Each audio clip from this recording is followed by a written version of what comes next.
What is the importance of daily hormone testing during perimenopause, and why should everyone get this done? When you're going through this transition, there's all these symptoms that we're experiencing, and it's uncomfortable. We don't really know what's going on. But those symptoms are really a side effect of a hormonal imbalance. That's the foundation of all of that. When you're going through perimenopause, now your body is transitioning out of being able to have children to no longer being able to play a role in propagating the population. And that comes with certain struggles because what's happening is that hormone imbalance is what's signaling to the body that we are no longer going to be getting pregnant. So what the most outwardly imbalance that you'll see is that there's an imbalance between estrogen and progesterone. I don't think as women, at least I can speak for myself, that we're really educated of does perimenopause mean, what happens in our body, I just went for my annual exam. All she said is it's starting. But there was no information of I'm so visual. Like give me a visual, like what's happening with my hormones.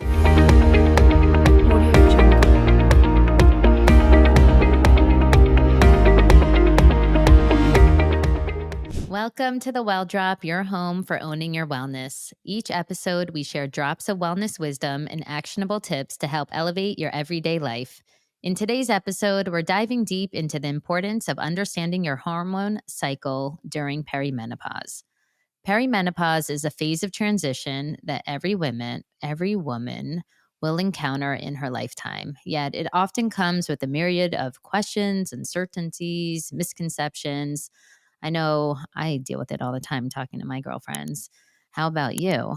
So, from fluctuating hormones to perplexing symptoms, navigating perimenopause can feel like embarking on a roller coaster ride with no instruction manual. But fear not, we're here to provide you with the knowledge, insights, and expert advice you need to navigate perimenopause with confidence and grace. In today's episode, we'll explore why understanding our hormone cycle during perimenopause is crucial for our overall well-being. We'll unravel the mysteries behind hormonal functions and fluctuations. Joining us today is our special guest, Dr. Amy Divaraniya, who leads Oova in its mission to revolutionize how many women track and understand their menstrual cycles, ovulation, and overall reproductive wellness. Dr. Amy is a prominent figure in the field of women's health and reproductive medicine, renowned for her innovative contributions to the understanding and management of fertility issues. As a founder and CEO of Oova, a pioneering health tech company, Dr. Divaraniya has dedicated her career to empowering women through advanced insights into their reproductive health. I guess you can see why we really like her. So, Dr. Amy is going to shed light on the importance of hormone testing, tracking, and optimization during perimenopause, empowering you to take control of your health journey. So, sit back, relax, and get ready to embark on a journey of discovery as we unravel the complexities of perimenopause and empower you to embrace this transformative phase of life with confidence and resilience. Now, let's dive in. Thank you so much for being with us today.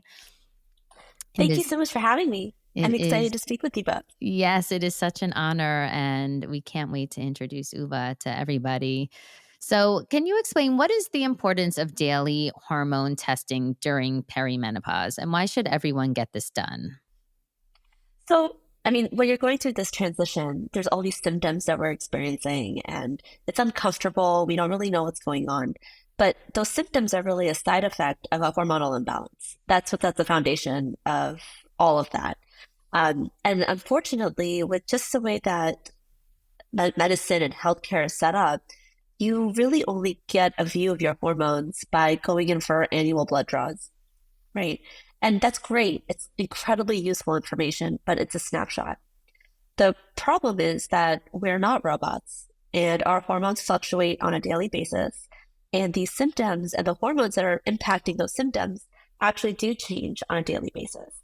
So getting that snapshot is great, but it's so dependent on your cycle day and where you are in that entire journey.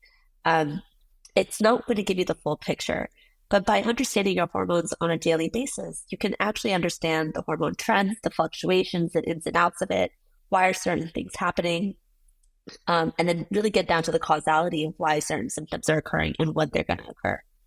It's such a good point because I was more familiar with a test called the Dutch test, which was an elevated version of that would track your urine for 5 days.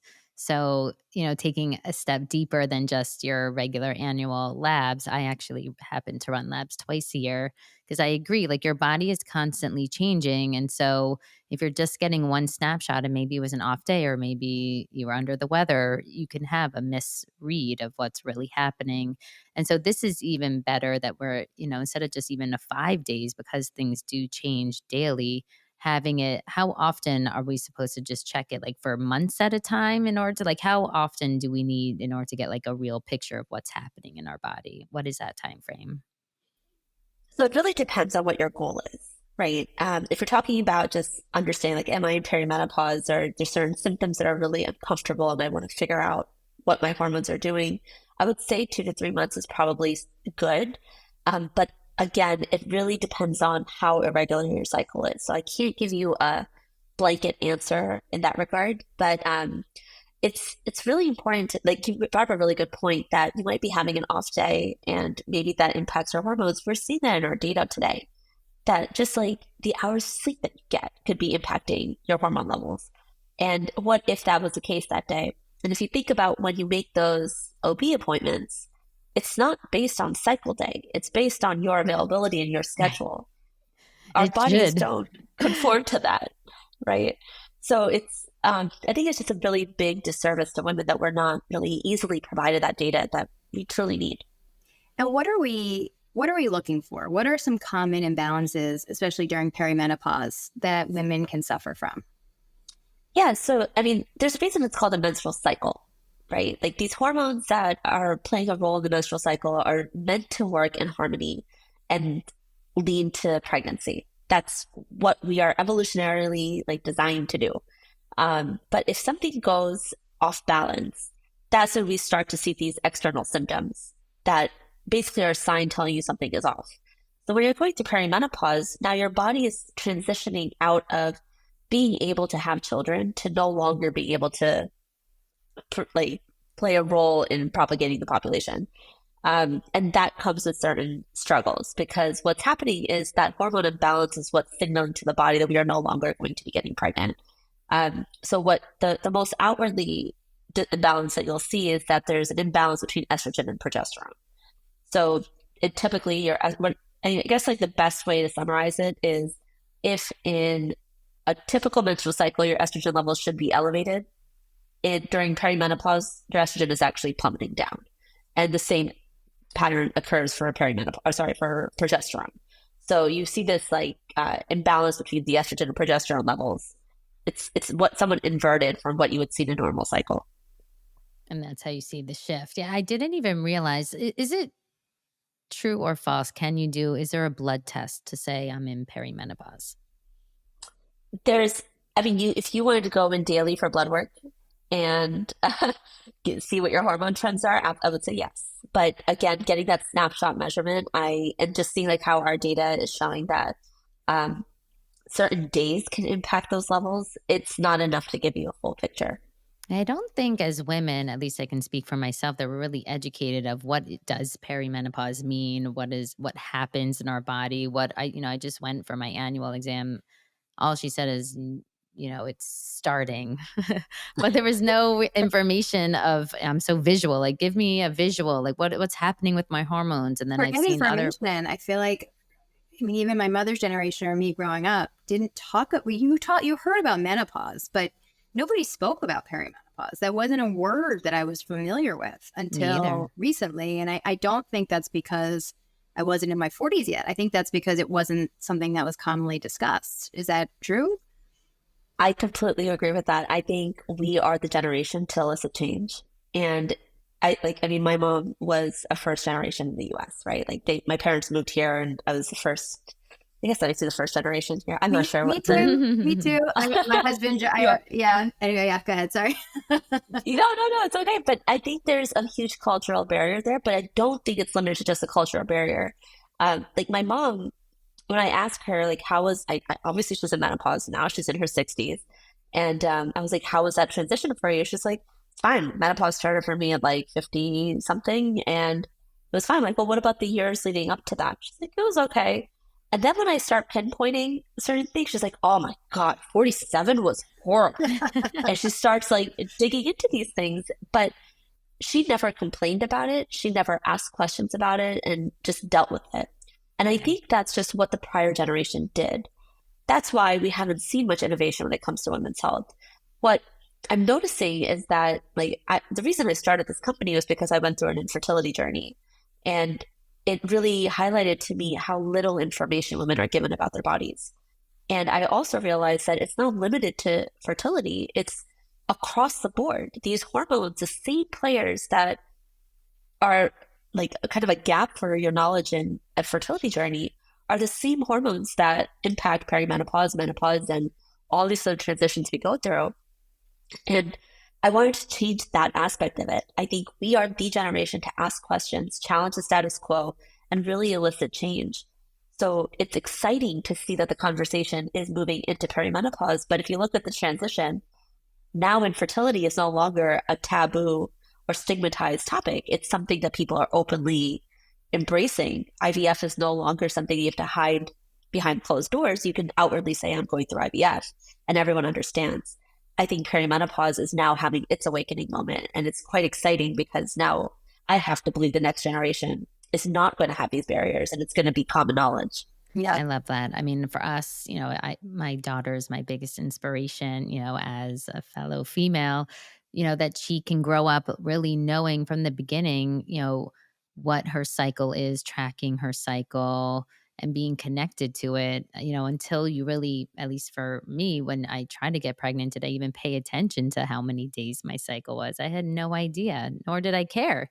And even now, Right. it's funny, I like have these, check-ins with my doctors and they always ask me, when was the date of your last cycle? And I remember back in the day, I'd always have to like rack my brain, like, when is it? But now I just write it down and I actually Yeah. keep track of it.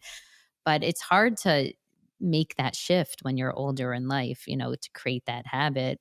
So like you said, like for that younger generation, for them to know and really be in tune with their hormones, because it's all about creating that baseline, right? Like I have no idea what my hormones are doing in my 20s, then even in my 30s to this kind of level of detail. And now I'm in my 40s. It would be nice to know. So then you can kind of start to see the change. Because if you have no perspective of what was, then you don't even know what is today, right?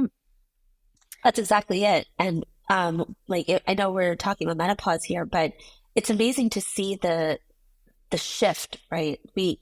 We see that people aren't just using our product with an end goal in mind. We're seeing that they're also using it in the planning mode. So what do my hormones look like today? Because if I want to try to get pregnant or if I'm going to go through perimenopause or whatever, I want to be prepared mentally for those challenges, even though I'm not ready to deal with it today. And I think that's what I'm saying. Like we are the generation to be that proactive. Yeah. It's interesting. I feel planning helps so much, even just for managing PMS symptoms, because I find that understanding where your body is in the moment helps you understand what you're feeling.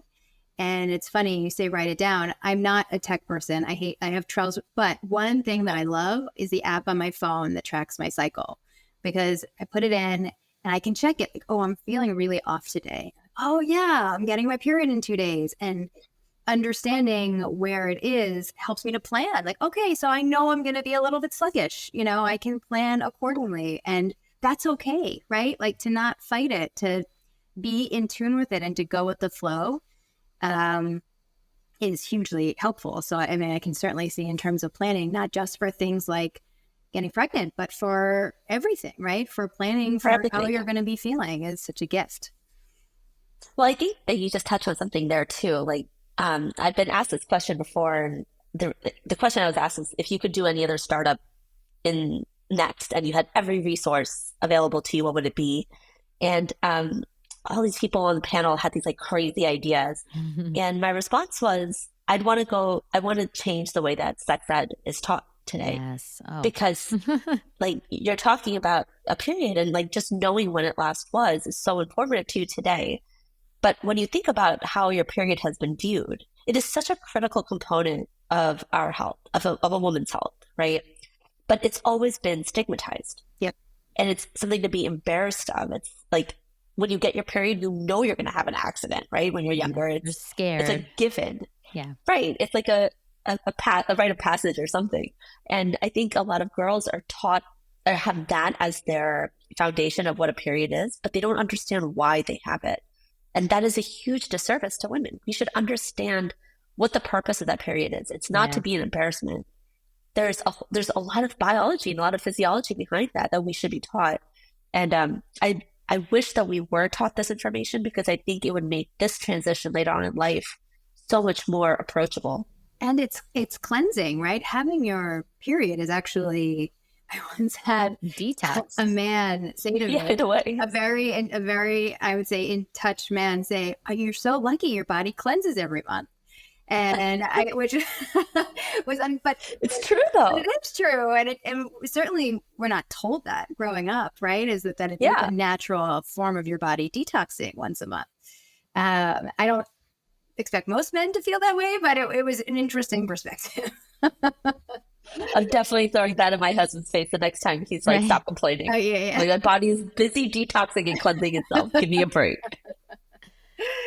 So speaking of, the perimenopause stage, what would be some benefits for somebody to track their hormones on a daily basis? Why should somebody who thinks, 35 plus, why should they even pay attention?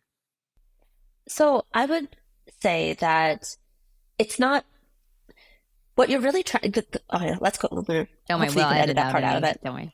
Sorry, thank you. The biggest problem during this transition is that we don't understand what's going on. So there's a lot of what the hell is happening to me? That's like the ultimate question that's in your mind. So what I find the biggest value of our platform to be is, yes, we're monitoring your hormones, but we're also monitoring any subjective symptoms that you have. So there's I think over 50 things that you can track in our app, and it sounds cumbersome. But for somebody who is struggling with a specific symptom, like a hot flash or bloating or sleep apnea, whatever it may be, it is really important to track when you're experiencing those things, being really in tune with your body, and then also seeing how your hormones are fluctuating alongside that. Right there, you're going to start to get answers. Because another big question is, am I in perimenopause or not? Right. Right. And it's not just about when was your last period, it's when was the last time you ovulated. Mm-hmm. Right. A period is a great sign of you're still cycling or whatever it may be. But if you're having a period or you're bleeding, but you're not actually releasing an egg, technically you're not ovulating, and you're already months into this transition. So I think there's just a lot of power in having knowledge about what your body is saying. And our platform really tries to shine a light on what your body's trying to tell you. I love that. Like you said, knowledge is power, so that you can learn about your body and then know exactly what to do, rather than, I feel like so many of us just spin our wheels, with all the information that's marketed to us, but it may not actually be what your body needs. So it's like a fruitless effort, where get super specific and know what's happening, and then you can solve for those issues specifically. Yeah. And the other thing is that we're not in our 40s navigating this, right? I went on a much needed girls trip last year, and so college friends, we do an annual trip every year, but this time it was just the girls. We left the husbands and the kids at home.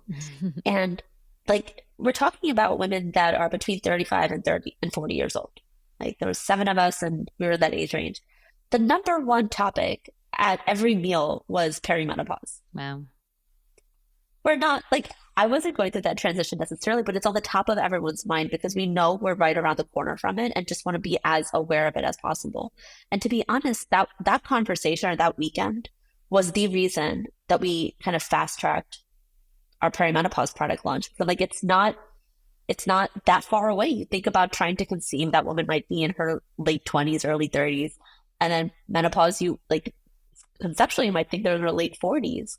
That's absolutely not what we're seeing. We're seeing that the average age of our trying to conceive patient is 37. Yeah. And then for our perimenopause patient, it's 44. It's literally birthday coming up. But it's literally this is who we're talking about. It's such a seamless transition. And I don't think the community and the population understands that. No, but we're changing that today, which we're We very are. excited Yes. about. So can you walk us through exactly how does Oova work? What is Oova? What are we doing on a daily Sure. basis? So I know it's a podcast. I'll try to describe it verbally, but I can show it to you too, so you can kind of see what this looks like. So our kit comes with 30 test strips, cartridges. This is and a handle and a holder. So this is the holder that it comes with. This is the handle, and then it comes with 30 of these. And it looks So like a these are just, pregnancy test, basically. yes, Yeah. that is designed that way on purpose so that people know how to use it. I don't know how many women have actually read the instructions of a pregnancy test. You just kind of look at the box to see one or two lines. What am I looking for? Yeah. And that's it. And hold So either way. you hold your breath either way, exactly. But basically what we do is for the perimenopause use case, you would register in our app. You would tell the app that you're trying to monitor your perimenopause symptoms or just tracking for that. The app will then guide you on what tests to use every day. Should you use an estrogen strip, an LH progesterone? We'll tell you exactly what to do. On a testing day, you would dip this in a cup of urine, right? Wait 10 minutes, the app will walk you through that, and then you scan it with your phone. It's synonymous with doing a mobile deposit.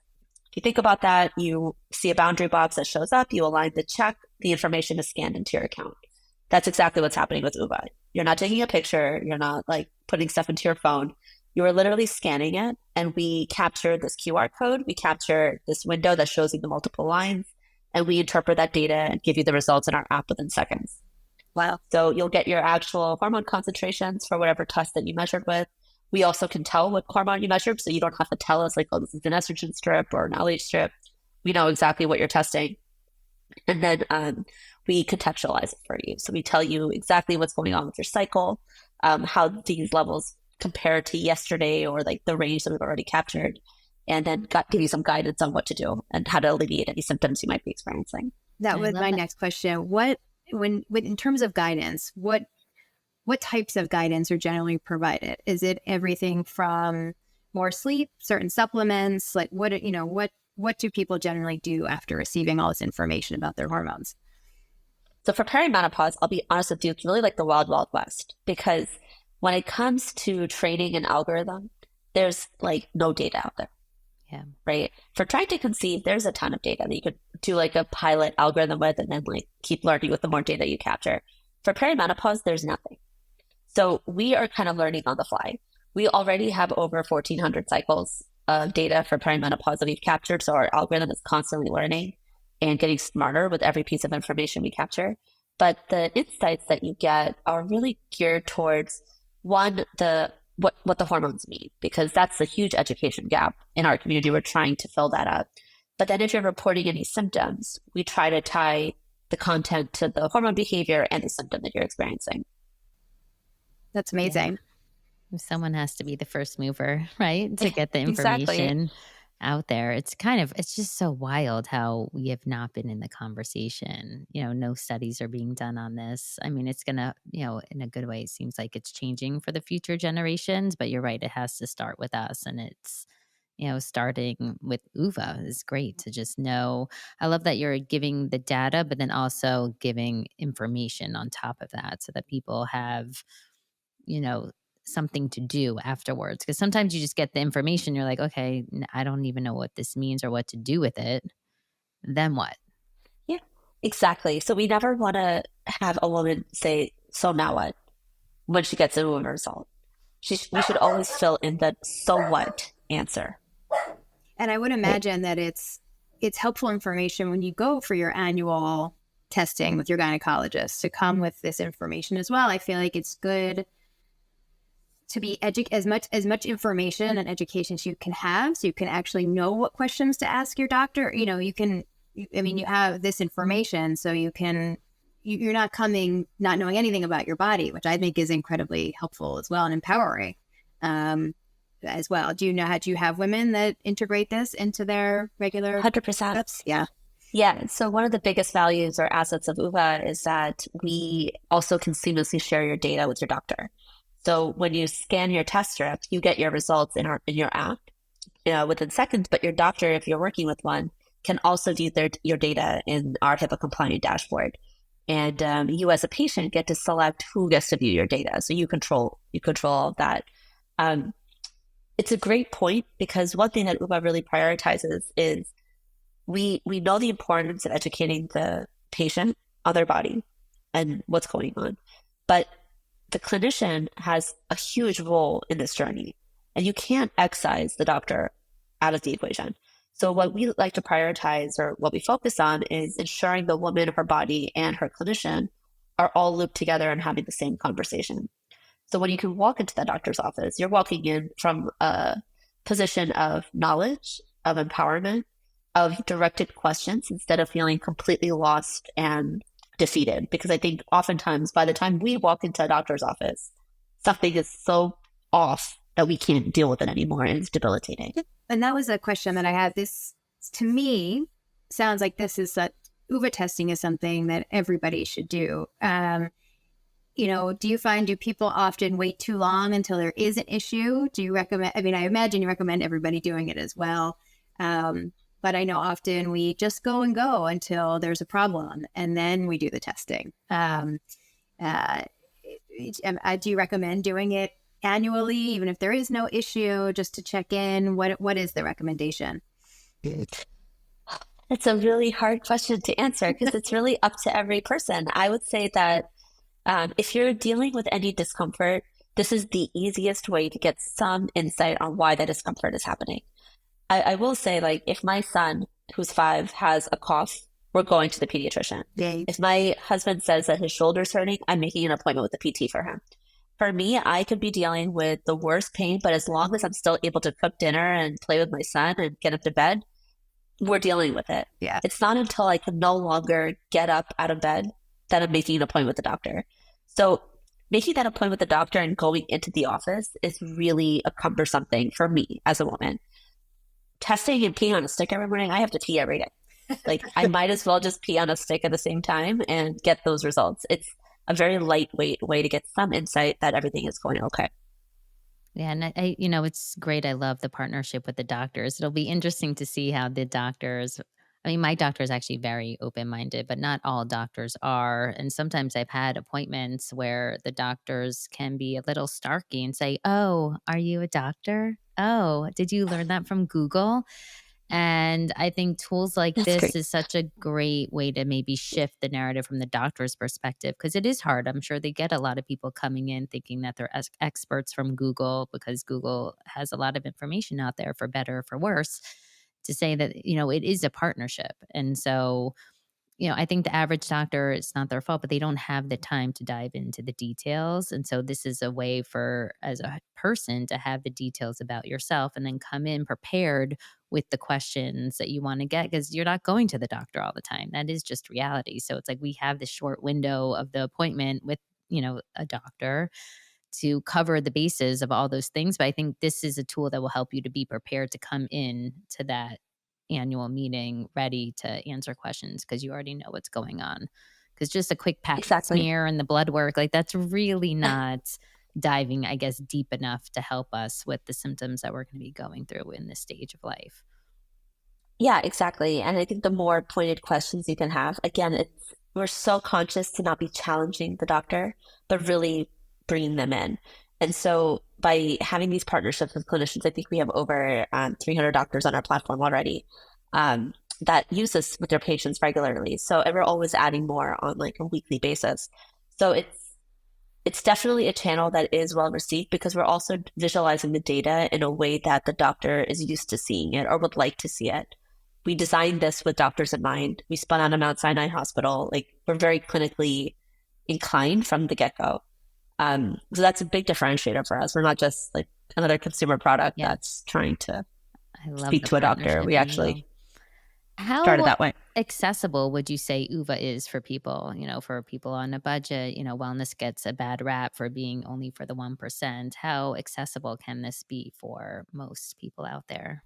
So it's pretty cost effective, especially when you look at how much blood work costs. Oftentimes, for the amount of blood work you need for when you're going through this transition, it's going to be out of pocket because you're not talking about just the annual or the semi-annual that's usually covered by insurance. So our kit comes with 30 strips, which gives you 45 hormone measurements for 15 days of monitoring for $129 on the subscription. Wow, that's great. I mean, I don't know if like what I guess for those who don't understand what you get in an average like lab, like how many hormones are tested in like a typical lab, just as a point of comparison. I mean, just to give you an idea, like for the three hormones that we're measuring, let's say you have to pay out of pocket, just getting one blood draw is going to cost more than our 15 days of monitoring would. That is true. That's That's a good, amazing. that is a great point. So Um, just yeah, go ahead. oh, Dee. No, go ahead. Go ahead. No, go. It's fine. Oh no, sorry. No, I feel like I personally feel so empowered from this conversation, just having the conversation and excited to do my own testing. Now I haven't done it yet, other than the snapshot blood work. So for myself and my teenage daughter, by the way, as you said, this is a Yep. lifelong journey, and so it's important that she has this information as early as possible and can see how her body grows and develops over the years. I would have been fascinated to see what my hormones were. I felt a big shift after having children in my cycle and in my body, and I would have been fascinated to see what that actually looked like hormone wise. So she'll have the gift of this, thanks to Oova. What would be one drop of wisdom that you'd like to leave with our listeners today, if there was one thing to take away? I say this often, but I think especially for us as women, when we go through these transitions or these discomforts, I'll call them, we often find ourselves in a really dark place.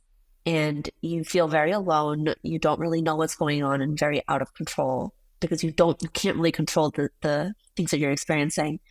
I would highly encourage anyone that's going through these transitions to show themselves some grace and really listen to your body, understand that nothing's wrong with you, you're not broken. This is just a part of life, but we can kind of take a bull by its horns and own the journey ourselves and not let it drive us.